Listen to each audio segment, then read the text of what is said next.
So today's thought for the week, this is Juwan here, is sometimes you need sometimes you need to get started. I've written it down over here on the laptop. Um, to get started, sometimes you need just to start, and sometimes you need a napkin plan. I quite often need both. I feel that whenever I am trying to do a specific task, it's better for me to just start the task depending on what it is.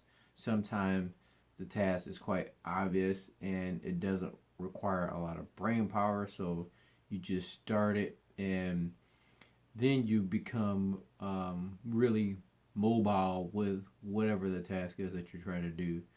And to give you an example, I'm currently trying to uh,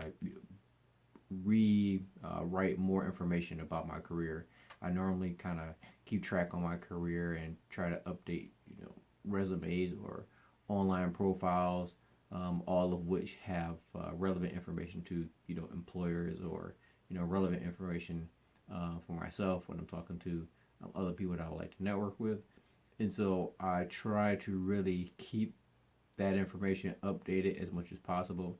And you sometimes it actually works out when you have a plan. You say, yes, okay, today I'm going to actually start to update the information. Other times it don't really work out so well, right?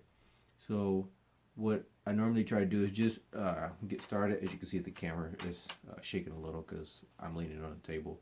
I normally just get started and start doing it, and then over time you'll see a little progress, a little bit here, a little bit there. At the end of the day, you probably got maybe 20% of it done, but then maybe by the end of the week you probably got 50% of it done, and then all you have to do is just tighten up the loose ends. The other piece to the thought for the week is um, the napkin plan. Sometimes I find it very convenient. I believe a lot of other people do too as well.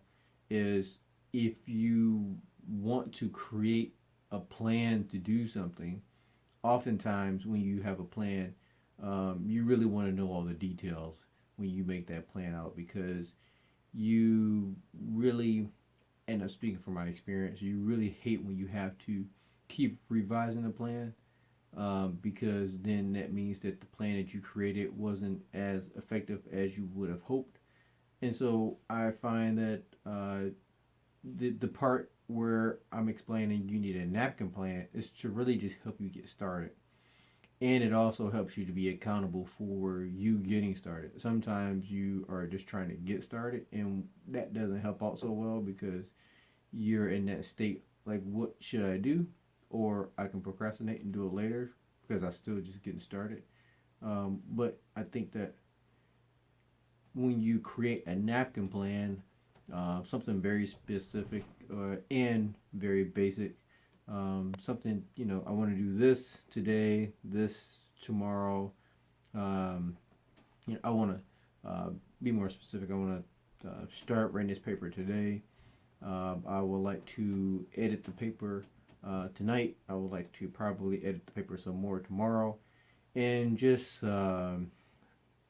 put the paper away and then come back to the paper 2 days later. That is very basic, and it's what I'm looking at it right now. Look, 3 seconds. 3 seconds. You created a plan of action to help you start with the paper that you're trying to write. So I feel that I often need both. It'd be nice to again, kind of see the kind of comments that you guys um, are going to explain how often you use both. Do you typically get started by just plowing through the action that you wanted to do, or are you a person that needs to have a plan? And sometimes you can create what I consider the napkin plan, which is you just write something very basic out, and then you get started with it, and then that becomes your accountability tool, such that you're actually saying, I need to do step A, B, C, and D over this short period of time, and then that helps you with the action plan. So that what I consider the thought for the week. It's something that I really enjoy. Hopefully you guys enjoy. Talk to you guys soon.